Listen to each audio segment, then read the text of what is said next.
আপনারা লড়াই করবেন, যুদ্ধ করবেন, যাই কিছু করুন, আপনার তো পিছনে পয়সা কড়ি লাগবে, আপনার তো সাহায্যকারী লাগবে। মনে করেন আমরা একটা স্টেজ করেছি, স্টেজটা করতে তো পয়সা লাগে।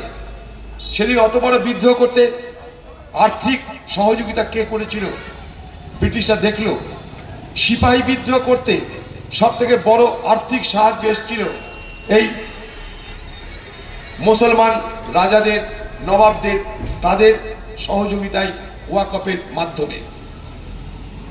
তাই সেদিন তারা ব্রিটিশ সিদ্ধান্ত নিল যে যেখানে যেখানে ওয়াকফ সম্পত্তি আছে তারা যেন লাভ করে অতিরিক্ত টাকা খরচ করতে না পারে।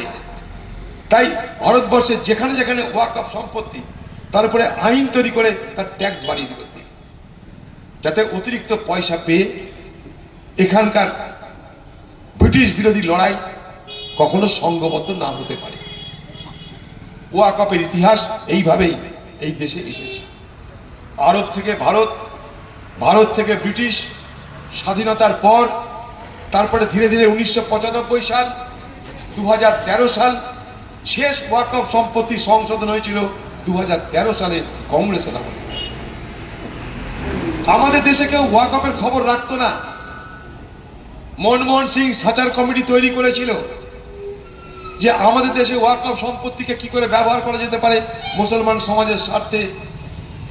এই ভারতবর্ষে গরিব মানুষ, schedule caste, schedule tribe, OBC, মুসলমান প্রত্যেকেরই আর্থিক সংগতি কেমন, আর্থিক অবস্থা কেমন সেটা জানার দরকার ছিল। সাচার কমিটির রিপোর্ট তৈরি করে মনমোহন সিং ভারতবর্ষে মুসলমান সমাজের আর্থিক সামাজিক অবস্থা বোঝার চেষ্টা করেছিলেন।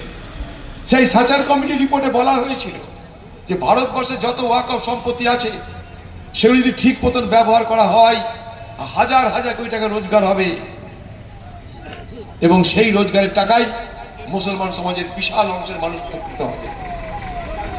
তাই ওয়াকফ সম্পত্তিকে রক্ষা করতে হবে। সেই রক্ষা করতে 2013 সালে আইন আনলো মনমোহন সিং।